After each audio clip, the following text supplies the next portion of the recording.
Olá, pessoal! Olá. Hoje é a nossa 16ª aula de O Livro dos Espíritos. Sim.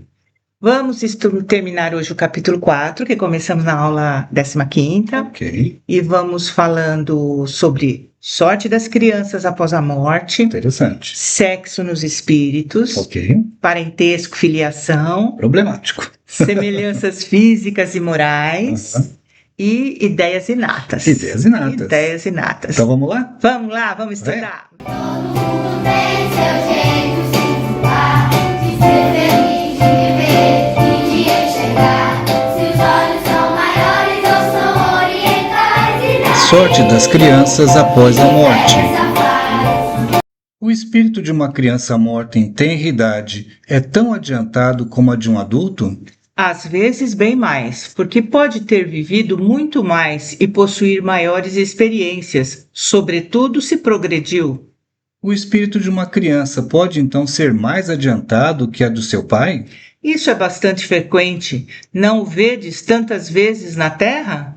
A dificuldade que nós temos de entender isso que o Espírito disse é porque nós vemos a criança pela sua forma física e fica difícil para nós entendermos que naquele corpinho pequeno Sei. há um espírito milenar Ah, tá.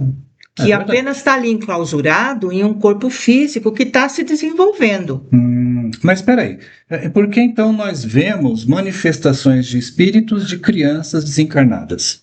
O que acontece?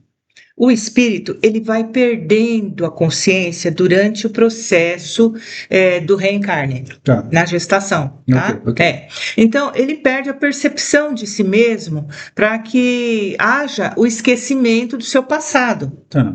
E aí ele inicia uma nova oportunidade num corpo material condizente com a sua condição de iniciante em uma vida nova, zeradinho. Tá, mas o que eu te perguntei, então, você está me dizendo é que quando ele retorna para a espiritualidade, ele retorna na condição de criança. Isso. Tá. Ou seja, ele vai despertar aos poucos, não é assim? E aí ele vai precisar de um tempo para que a sua realidade espiritual esteja em pleno domínio. Exatamente. Daí ele se entende como espírito. Mas quando ele desencarna, ele se entende como criança. Ele passa um tempo e aí depende do espírito, né? Tá. Tem espíritos que são mais rapidamente, quanto mais desenvolvidos, mais rapidamente eles retornam à normalidade de espíritos que são. Tá. O espírito da criança que morre em tenra idade, não tendo podido fazer o mal, pertence aos graus superiores? Se não fez o mal, também não fez o bem, e Deus não o afasta das provas que deve sofrer. Se é puro, não é pelo fato de ter sido criança, mas porque já se havia adiantado. O compositor Lenine, ele tem uma música que diz: ninguém sabe ao certo quem vem lá. Ninguém sabe ao certo quem vem lá. Quem vem lá. O fato de um espírito reencarnante não trazer sua vivência espiritual não quer dizer que ele deixou de ter essa vivência.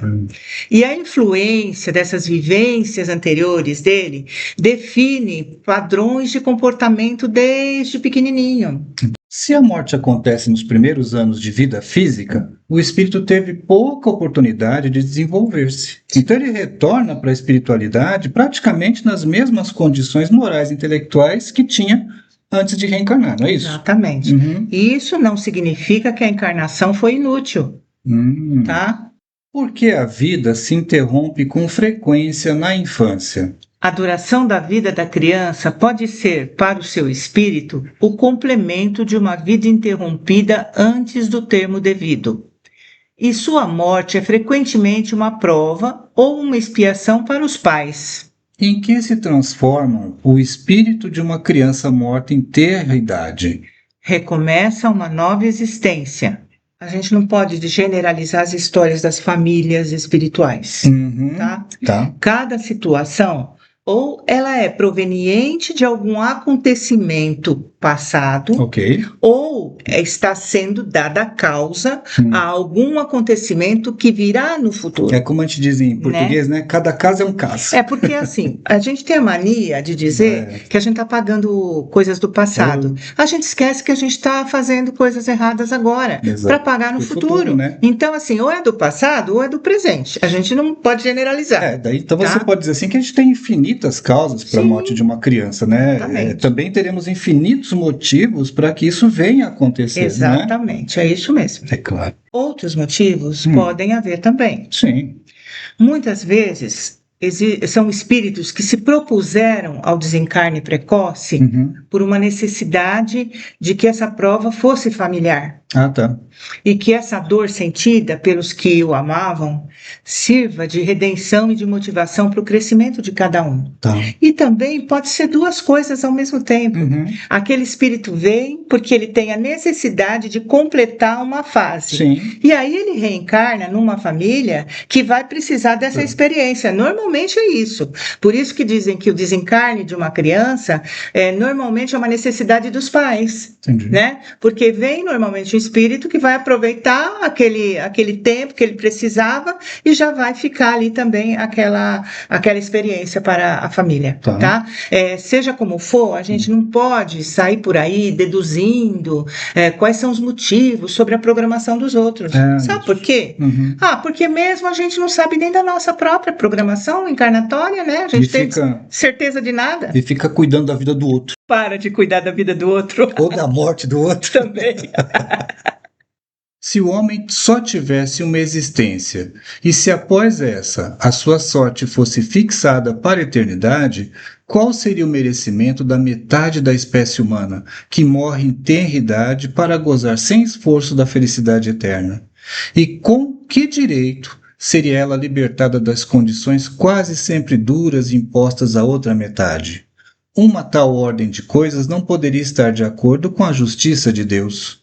Pela reencarnação, faz-se a igualdade para todos. O futuro pertence a todos, sem exceção e sem favoritismo. E os que chegarem por último só poderão queixar-se de si mesmos. O homem deve ter o mérito das suas ações, como tem a sua responsabilidade. Não é, aliás, razoável considerar-se a infância como um estado de inocência. Não se vê em crianças dotadas dos piores instintos numa idade em que a educação ainda não pôde exercer a sua influência? Não se vê em algumas que parecem trazer inatos a astúcia, a falsidade, a perfídia, o instinto mesmo do roubo e do assassínio, e isso não obstante os bons exemplos do meio? A lei civil absolve os seus erros, por considerar que elas agem mais instintivamente do que por deliberado propósito. Mas de onde podem provir esses instintos tão diferentes entre as crianças da mesma idade, educadas nas mesmas condições e submetidas às mesmas influências? De onde vem essa perversidade precoce a não ser da inferioridade do espírito, pois que a educação nada tem com ela? Aqueles que são viciosos é que progridem menos e têm então de sofrer as consequências, não dos seus atos da infância, mas das suas existências anteriores. É assim que a lei se mostra a mesma para todos, e a justiça de Deus a todos abrange. Tem uma pergunta que eu costumo fazer sempre quando eu vejo uma mulher grávida. Eu faço a seguinte pergunta: você quer menino ou menina? Ah, tanto faz, desde que venha com saúde. E aí eu fico lá dentro me perguntando, e se vier sem saúde, será que ela vai devolver? Sexo nos espíritos. Os espíritos têm sexo? Não como o entendeis, porque os sexos dependem da constituição orgânica. Há entre eles amor e simpatia, mas baseados na afinidade de sentimentos. O espírito que animou o corpo de um homem pode animar o de uma mulher numa nova existência e vice-versa? Sim, pois são os mesmos espíritos que animam os homens e as mulheres. Os espíritos não têm sexo, porém as suas características emocionais são diferentes. Essas características emocionais, elas são o que aproximam os espíritos uns dos outros, muito mais do que qualquer característica física. Nós, espíritos, precisamos vivenciar ambas as questões emocionais, de homem e de mulher. Porém, muitas vezes, nós nos identificamos com uma mais do que com a outra. A afinidade orgânica Ela é importante para as tarefas que nos propusemos a fazer, como procriar, para que as reencarnações possam acontecer. Sim. Porém, a questão da sexualidade não se restringe à reprodução física. Não. Ela vai agir em todas as formas da criação humana. Exatamente. A sexualidade é o motor fundamental que está por trás de toda manifestação criativa. Sim. Inspiração artística, um foco mental, a capacidade de transformar qualquer ideia em realidade, seja profissional, seja lá o que for. Tá. Tá? E a atração de dois espíritos, na verdade, não é isso? Sim. Então, a atração que existe são dois espíritos. Sim. Na questão material, eles são movidos pela interação entre hormônios e neurotransmissores. Sim. E na questão espiritual, pelas características psicológicas dos dois. Sim. Não é E aqui isso? é importante a gente lembrar de uma coisa. Espírito não tem sexo. Ele é movido pelas suas preferências, pelo seu sentimento, pela sua questão psicológica. Acabou. Quando somos espíritos, preferimos encarnar num corpo de homem ou de mulher? Isso pouco importa ao espírito. Depende das provas que ele tiver de sofrer. Os espíritos encarnam-se homens ou mulheres, porque não têm sexo. Como devem progredir em tudo, cada sexo, como cada posição social, oferece-lhes provas e deveres especiais e novas ocasiões de adquirir experiências. Aquele que fosse sempre homem só saberia o que sabem os homens. Para o espírito reencarnante, o que importa é a oportunidade de voltar à vida física para continuar seu progresso. A sua tendência de se diferenciar do conceito sexual de heterossexualidade não tem a menor importância diante do objetivo de continuar na sua jornada de desenvolvimento espiritual. Ok? Isto é perfeitamente compreensível à luz da reencarnação. O desenvolvimento atual da humanidade vê em todos os países a extensa comunidade de espíritos nessa experiência, solicitando atenção, solicitando respeito, na mesma proporção que se é dado aos heterossexuais. É isso aí. Então, você já parou para pensar em tudo, sobre tudo que já estudamos até agora? Em que sentido? Por exemplo, todos nós somos espíritos encarnados caminhando para a evolução. Só existe uma raça, a humana. Somos todos espíritos e, como tal, não temos sexo. Exatamente. E aí, a partir dessa conclusão, o que você acha? Eu acho que nós não podemos ter qualquer motivo para ter preconceito com relação aos nossos semelhantes. É isso, somos todos iguais. Todos iguais. A energia sexual envolve o dispositivo do discernimento e responsabilidade em sua aplicação, e que por isso mesmo deve estar controlada por valores morais que lhe garantam o emprego digno, seja na criação de formas físicas, asseguradora da família, ou na criação de obras beneméritas da sensibilidade e da cultura para a reprodução e extensão do progresso e da experiência, da beleza e do amor, da evolução e burilamento da vida no planeta. Observadas as tendências homossexuais dos companheiros reencarnados nessa faixa de prova ou de experiência, é forçoso se lhes dê o amparo educativo adequado, tanto quanto se administre instrução à maioria heterossexual. E para que isso se verifique em linhas de justiça e compreensão, caminha o mundo de hoje para mais alto entendimento dos problemas do amor e do sexo, porquanto, à frente da vida eterna, os erros e acertos dos irmãos de qualquer procedência nos domínios do sexo e do amor são analisados pelo mesmo elevado gabarito da justiça e misericórdia. Isso porque todos os assuntos nessa área da evolução e da vida se especificam na intimidade da consciência de cada um. Emmanuel, Vida e Sexo.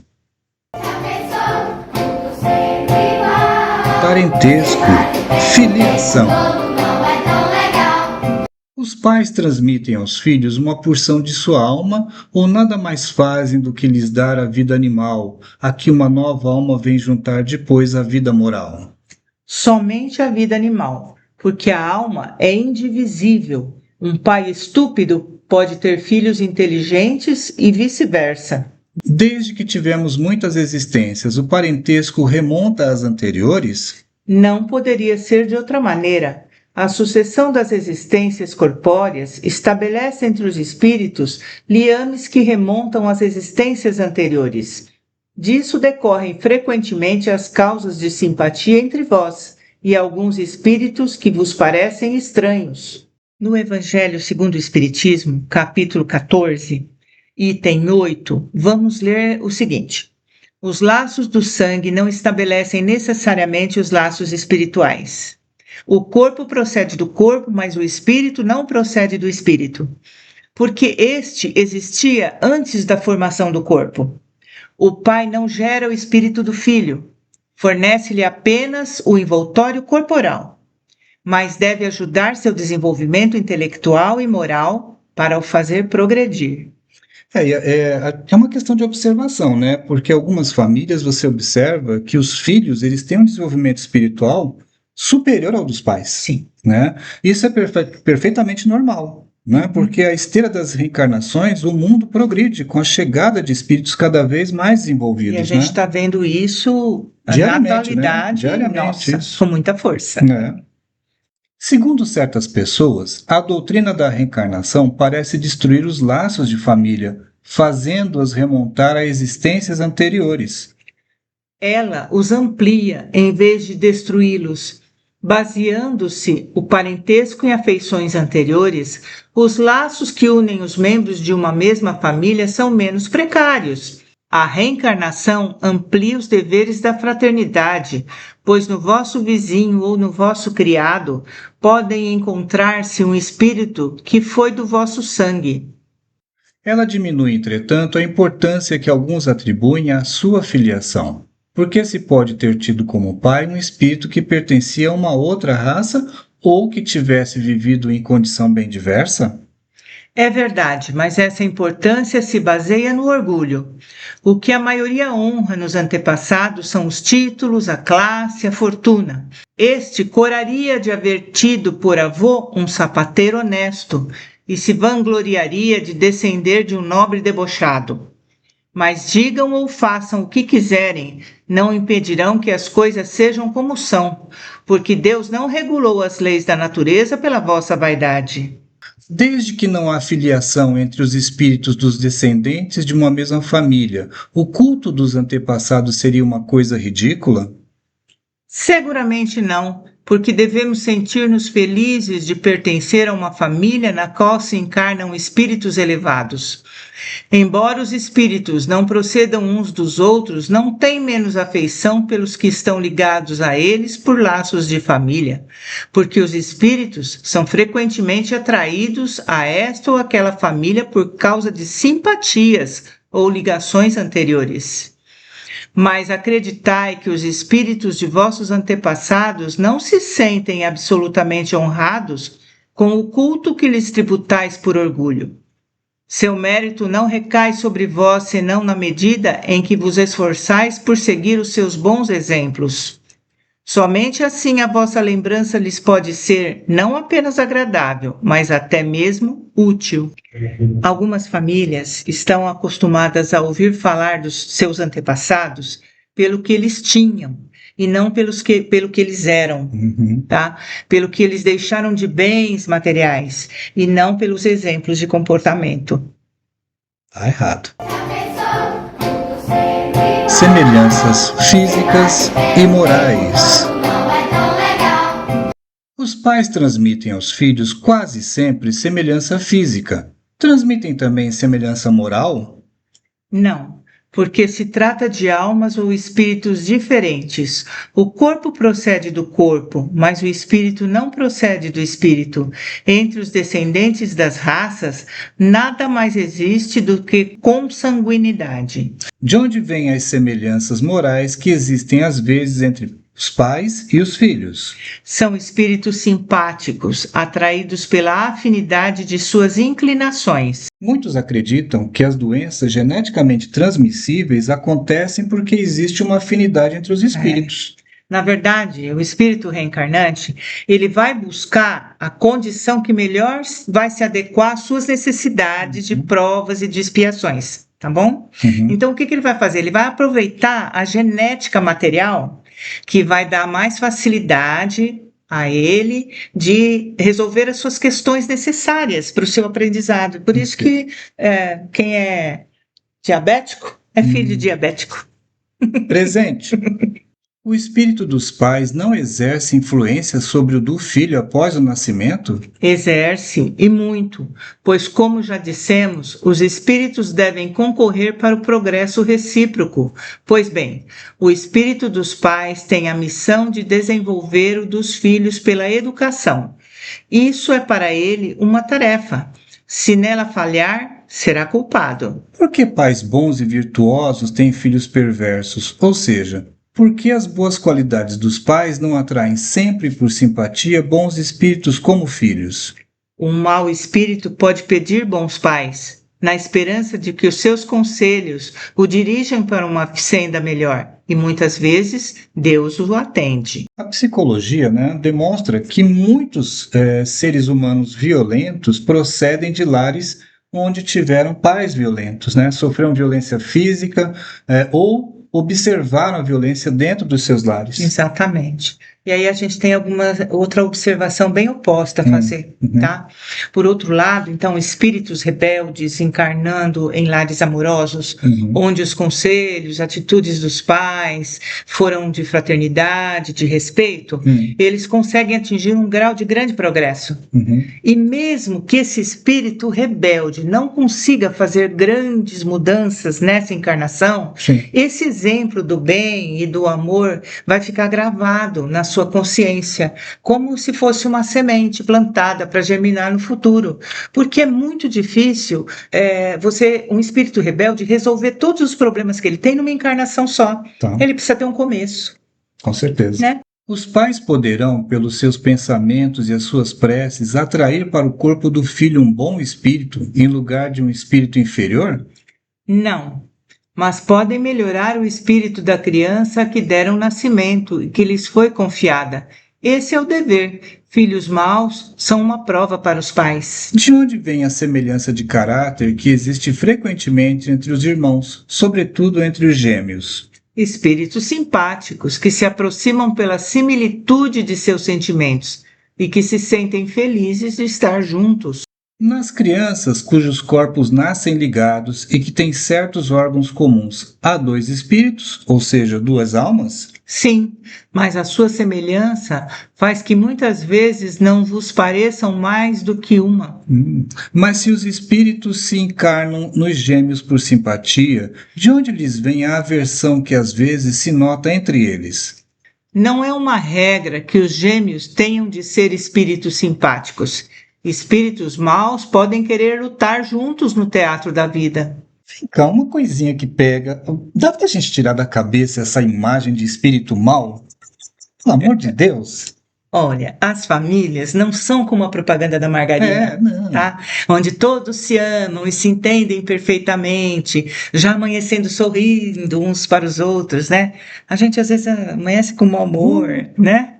As famílias são compostas de espíritos normais, mas diferentes. Alguns com muitas questões a serem resolvidas, né? Entre eles. E aí eles encarnam juntos, porque precisam resolver aquelas questões, amores e desafetos, para que juntos possam colaborar uns com os outros. Tá? Tem de tudo numa família. E às vezes necessitamos de muitas encarnações até que esse sentimento que a gente tem de ódio pelo outro se transforme em sentimento de amor. Isso. Então não tem espírito mau. Que pensar das histórias de crianças que lutam no ventre da mãe? Imagem para figurar que o seu ódio era muito antigo, fazem-no remontar à fase anterior ao nascimento. Geralmente não percebeis bem as imagens poéticas. De onde vem o caráter distintivo que se observa em cada povo? Os espíritos também formam famílias pela similitude de suas tendências, mais ou menos purificadas, segundo a sua elevação. Pois bem, um povo é uma grande família em que se reúnem espíritos simpáticos. A tendência a se unirem que têm os membros dessas famílias é a origem da semelhança que determina o caráter distintivo de cada povo.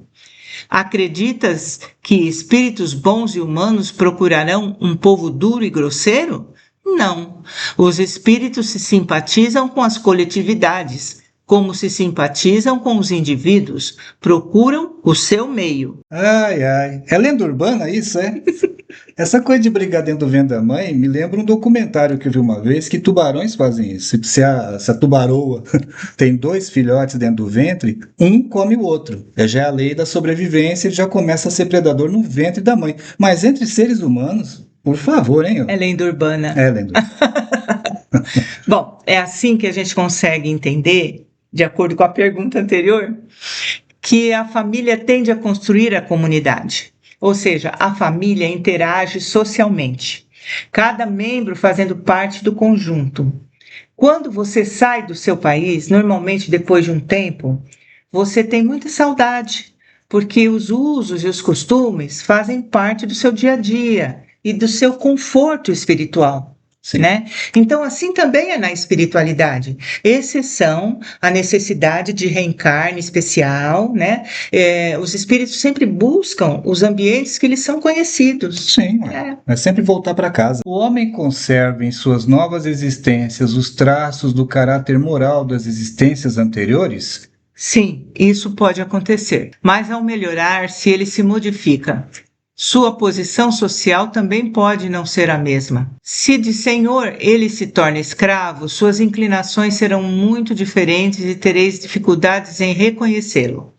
O espírito sendo o mesmo nas diversas encarnações, suas manifestações podem ter, de uma para outra, certas semelhanças. Estas, entretanto, serão modificadas pelos costumes da nova posição, até que um aperfeiçoamento notável venha a mudar completamente o seu caráter, pois de orgulhoso e mal pode tornar-se humilde e humano, desde que se haja arrependido. Opa, para tudo! Ele falou em escravidão ali? O espírito, né? É. Ele falou que ele pode vir senhor ou escravo, né? Então, a gente precisa lembrar que muitos desses espíritos que colaboraram na codificação de Kardec eram espíritos, até certo ponto, recém-desencarnados. Então, eles ainda traziam as referências que eles tinham de quando estavam encarnados. Exato. E vejam bem, a escravidão na França, ela foi abolida em 1848, muito perto da codificação do Espiritismo. Sim. Então, quer dizer, até que todas essas nuances, né, de escravidão se dissipem, são séculos. Nós até hoje ainda temos um pouco dessas nuances. Fica tranquilo, você não vai reencarnar como escravo não, tá bom? Não aqui. Nas suas diferentes encarnações, o homem conserva os traços do caráter físico das existências anteriores? O corpo é destruído e o novo corpo não tem nenhuma relação com o antigo. Entretanto, o espírito se reflete no corpo e, embora seja apenas matéria, é modelado pelas qualidades do espírito, que lhe imprimem um certo caráter, principalmente ao semblante, sendo, pois, com razão, que se apontam os olhos como o espelho da alma, o que quer dizer que o rosto, mais particularmente, reflete a alma, porque há pessoas excessivamente feias que, no entanto, têm alguma coisa que agrada, quando encarnam um espírito bom, sensato, humano, enquanto há belos semblantes que nada te despertam, ou até mesmo provocam a tua repulsa. Poderia supor que só os corpos perfeitos envolvem espíritos mais perfeitos que eles? Quando encontras todos os dias homens de bem sobre aparências disformes, sem uma parecência pronunciada, a semelhança dos gostos e das tendências pode dar, portanto, aquilo que se chama um ar de conhecido. O corpo que reveste a alma numa nova encarnação, não tendo nenhuma relação necessária com o anterior, pois que pode provir de origem muito diversa, seria absurdo supor-se uma sucessão de existências ligadas por uma semelhança apenas fortuita. Não obstante, as qualidades do espírito modificam quase sempre os órgãos que servem para as suas manifestações, imprimindo no rosto e mesmo no conjunto das maneiras um cunho distintivo. É assim que, sob o envoltório mais humilde, pode encontrar-se a expressão da grandeza e da dignidade, enquanto, sob o hábito do grande Senhor, se vêem algumas vezes a da baixeza e da ignomínia. Certas pessoas, saídas da mais ínfima posição, adquirem sem esforço os hábitos e as maneiras da alta sociedade, parecendo que reencontram o seu elemento, enquanto outras, malgrado seu nascimento e sua educação, estão ali sempre deslocados. Como explicar esse fato de outra maneira, senão pelo reflexo daquilo que o espírito foi? Já pensou? Tudo sempre igual. Ideias inatas. O todo não é tão legal. O espírito encarnado conserva algum traço das vitórias que obteve, dos conhecimentos que adquiriu nas existências anteriores? Resta-lhes uma vaga lembrança, que lhe dá o que chamamos ideias inatas. A teoria das ideias inatas não é quimérica? Não, pois os conhecimentos adquiridos em cada existência não se perdem. O espírito liberto da matéria sempre se recorda. Durante a encarnação, pode esquecê-lo em parte, momentaneamente, mas a intuição que lhe fica ajuda o seu adiantamento. Sem isso, ele sempre teria de recomeçar. A cada nova existência, o espírito toma como ponto de partida aquele em que se achava na precedente. Para a gente entender melhor, vamos pensar que nós estamos aqui na vida física, num palco, desempenhando um papel que exige de nós a intuição trazida pelas nossas lembranças, que estão assim meio difusas, da nossa realidade espiritual. E essa realidade sempre se fará presente por meio do nosso modo de ser e de viver. Exatamente. Deve, então, haver uma grande conexão entre duas existências sucessivas. Nem sempre tão grande como podeis pensar, porque as posições são quase sempre muito diferentes, e no intervalo de ambas o espírito pode progredir.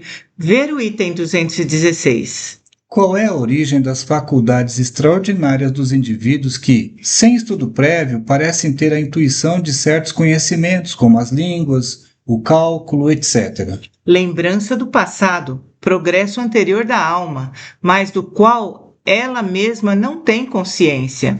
De onde queres que elas venham? Os corpos mudam, mas o espírito não muda, embora troque a vestimenta. Com a mudança dos corpos, podem perder-se certas faculdades intelectuais, deixando-se de ter, por exemplo, o gosto pelas artes? Sim, desde que se tenha desonrado essa faculdade empregando-a mal. Uma faculdade pode também ficar adormecida durante uma existência, porque o espírito quer exercer outra que não se relaciona com ela. Nesse caso, permanece em estado latente, para reaparecer mais tarde. Nós somos responsáveis pelos nossos dons, que sempre são aflorados com a expectativa de que a gente os use para o bem comum. Quando nós desperdiçamos esses dons, ou usamos apenas para o nosso benefício físico e pessoal, sem nos importarmos com o valor social que esse dom pode ter, nós o perdemos. Nós perdemos até que tenhamos consciência dos motivos da existência deles. Mas o perdemos não é assim imediatamente eu perco. Às vezes eu posso, na próxima encarnação, não ter, esse mesmo dom. não trazer mais esse dom, né? É como a mediunidade. Se fizer mau uso. Quando você não usa para o bem do próximo, normalmente você perde, e perde nesta mesma. É a uma lembrança retrospectiva que deve o homem, mesmo no estado de selvagem, o sentimento instintivo da existência de Deus e o pressentimento da vida futura? É uma lembrança que ele conserva daquilo que sabia como espírito antes de encarnar, mas o orgulho frequentemente abafa esse sentimento. É a mesma lembrança que se devem certas crenças relativas à doutrina espírita que se encontram em todos os povos? Esta doutrina é tão antiga quanto o mundo. É por isso que a encontramos por toda parte, e é esta uma prova da sua veracidade. O espírito encarnado, conservando a intuição do seu estado de espírito, tem a consciência instintiva do mundo invisível. mas quase sempre ela é falseada pelos preconceitos e a ignorância mistura a ela a superstição. Ah, que legal! Então o Espiritismo existe desde sempre? Não. Não? O Espiritismo foi uma expressão cunhada por Allan Kardec, foi codificado por Allan Kardec. O que existe desde sempre é a espiritualidade, né? A espiritualidade, o sentimento do homem de que existe alguma coisa além da matéria, né? O espiritualismo existe desde sempre. Tá. O espiritualismo e a espiritualidade não é um privilégio do espiritismo, de forma alguma. Tá? A espiritualidade existe de toda a eternidade e em todas as épocas da humanidade nós nos relacionamos com essa espiritualidade. Mas o problema é que a grande maioria de nós não entende o tamanho e o alcance dessa relação. E assim, vamos terminando o capítulo 4 do livro 2. Tá. Acabou, né? Aula 16. Na próxima aula nós vamos estudar o capítulo 5. O capítulo 5... ele fala das considerações sobre a pluralidade das existências. Pluralidade, Cebolinha? Pluralidade das existências. E esse capítulo, ele traz as ideias de Kardec. É bem interessante porque a gente vai falar de filosofia, vai falar de religião. Opa. É bem bom, tá? É isso mesmo. Esperamos vocês. Né? Com certeza, que Jesus esteja nos seus corações. Sempre! Deus sempre cuidando de tudo. Sempre! Sempre. Até mais. Até mais.